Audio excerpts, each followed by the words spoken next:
Assalamualaikum warahmatullahi wabarakatuh. Apa kabar anak-anakku hari ini? Mudah-mudahan kalian semua dalam keadaan sehat walafiat. Pada pertemuan kali ini, alhamdulillahirabbil alamin, puji dan syukur kepada Allah Subhanahu wa taala. Dengan nikmatnya alhamdulillah kita bisa bertemu kembali walaupun dalam keadaan daring. Mudah-mudahan kita semua oleh Allah diberikan kesehatan. Amin ya Allah ya Rabbal Alamin. Pada pertemuan kali ini, marilah anak-anakku sekalian, sebelum kita melaksanakan pembelajaran, kita berdoa terlebih dahulu. Berdoa dengan mengucapkan basmalah bersama-sama. Bismillahirrahmanirrahim. Doa sebelum belajar. Raditu billahi rabba wa bil islami dina wa bi muhammadin nabiyya wa rasula rabbi zidni ilman warzuqni fahman amin. Semoga Allah mengabulkan doa-doa kita semuanya, amin ya Allah ya Rabbal Alamin. Anak-anakku yang ibu cintai, pada pembelajaran kali ini, tujuan pembelajaran yang akan disampaikan yaitu siswa dapat membaca dan memahami makna Quran Surah Yunus ayat 40 dan 41. Marilah kita simak Quran Surah Yunus ayat 40-41. Ibu akan membimbing dari sini membaca Quran Surah Yunus. Kemudian yang di rumah silakan disimak atau dilihat Qurannya, Quran Surah Yunus ayat 40 dan 41. Dipersilahkan. Quran Surah Yunus ayat 40-41.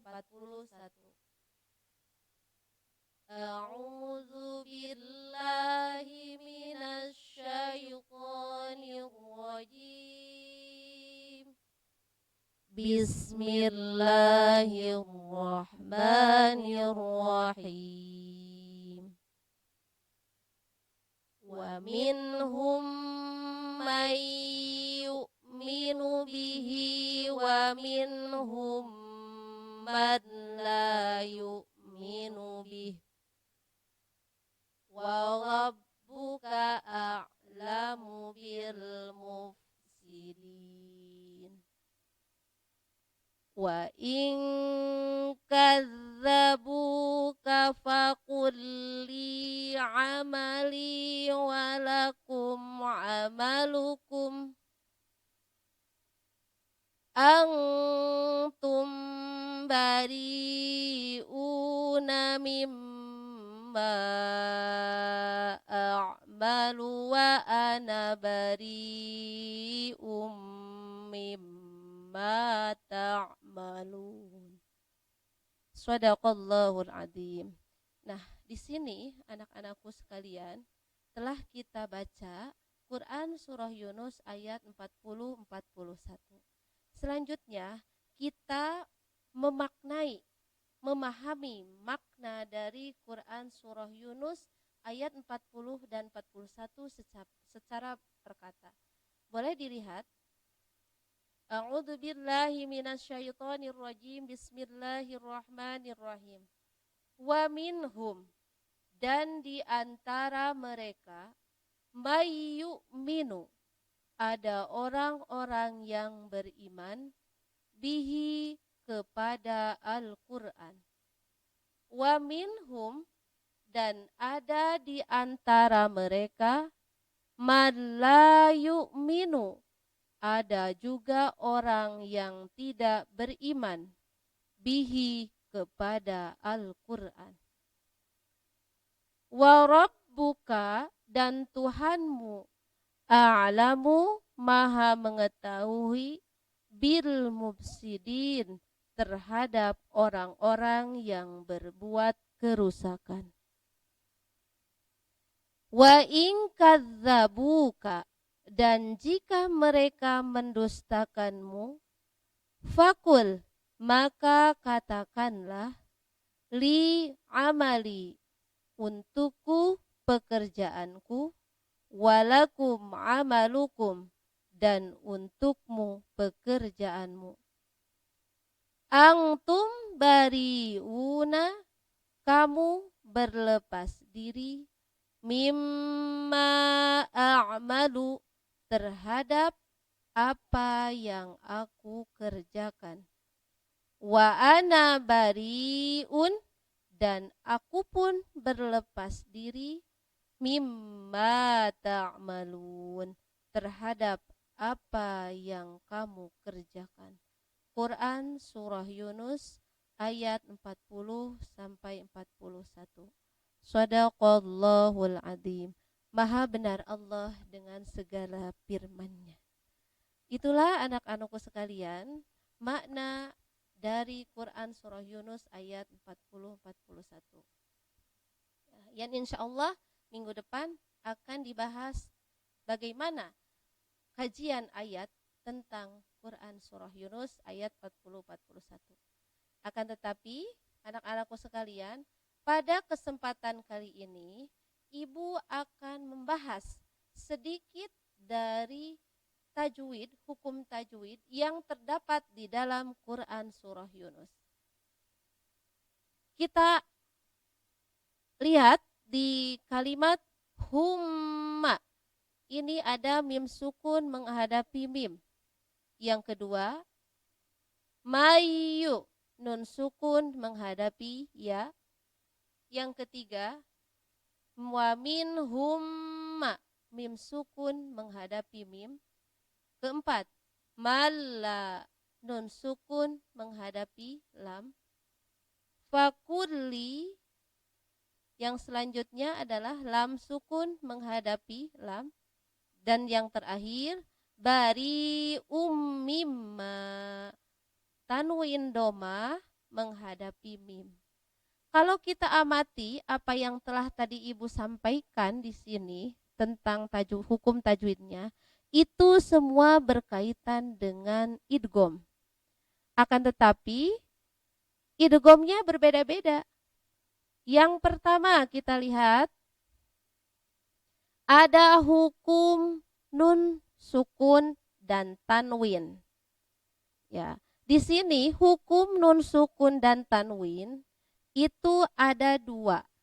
Yang pertama idgham bila gunnah. Idgham bila gunnah ini ya, apabila ada huruf nun sukun atau huruf yang memakai tanwin menghadapi huruf lam dan ro, maka membacanya tidak usah memakai gunnah.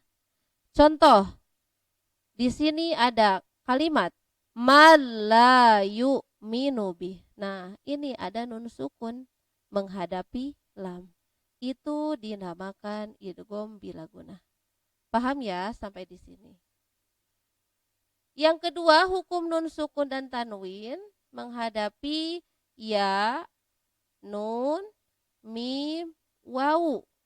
Ini dinamakan idgham bigunnah. Idgham bigunnah ini berarti apabila kita membacanya harus memakai gunnah. Cara gunnah itu harus diayunkan. Contoh, kata mayu minu, nun sukun menghadapi ya. Mayu minu. Nah, bedakan tadi dengan manla. Manla yu'minu, itu langsung. Kalau ini memakai gunnah, mayu minu. Nah, itu.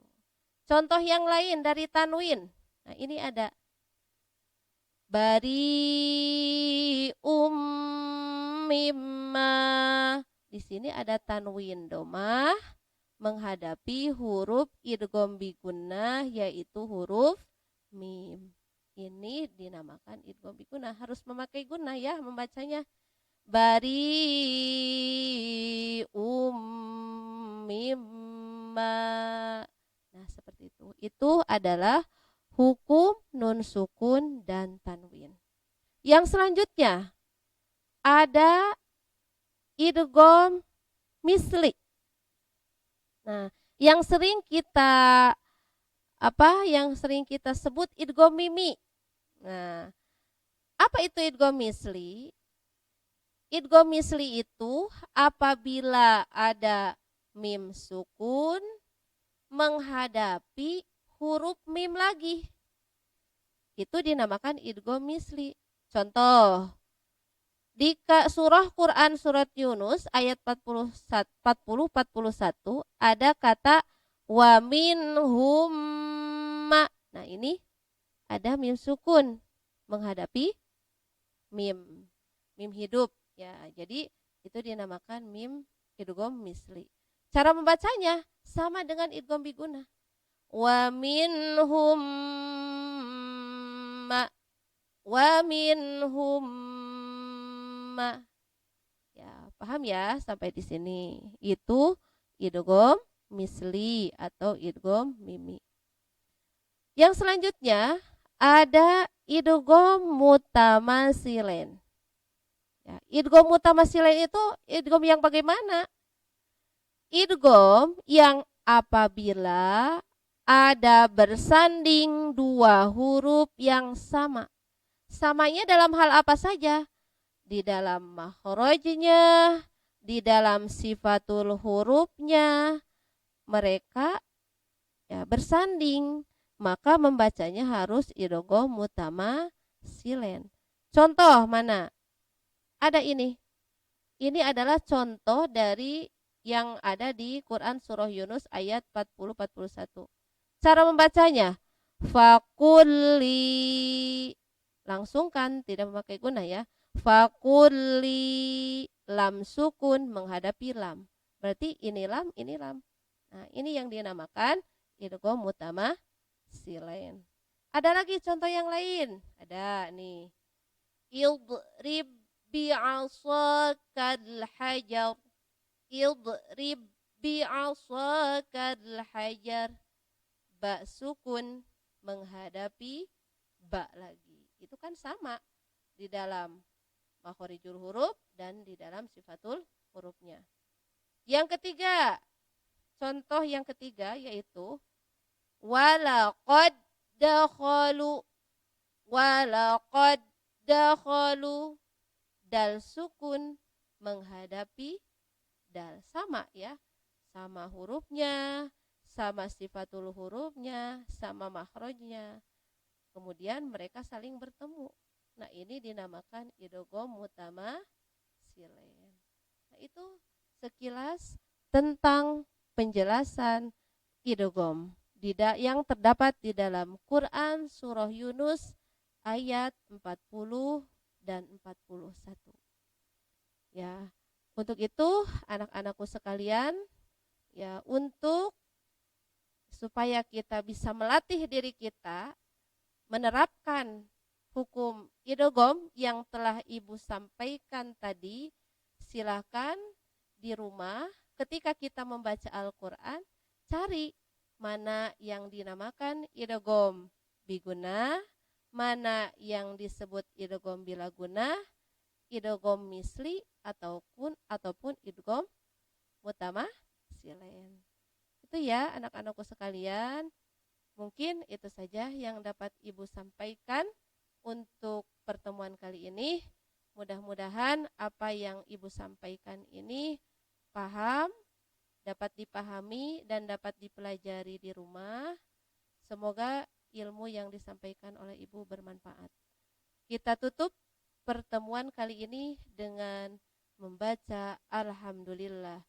Alhamdulillahi Rabbil Alamin dan doa kifaratul majelis. Subhanakallahumma wa bihamdika asyhadu an la ilaha illa anta astaghfiruka wa atubu ilaih. Semoga kalian semua ada dalam keadaan sehat walafiat. Akhirul kalam. Wassalamualaikum warahmatullahi wabarakatuh.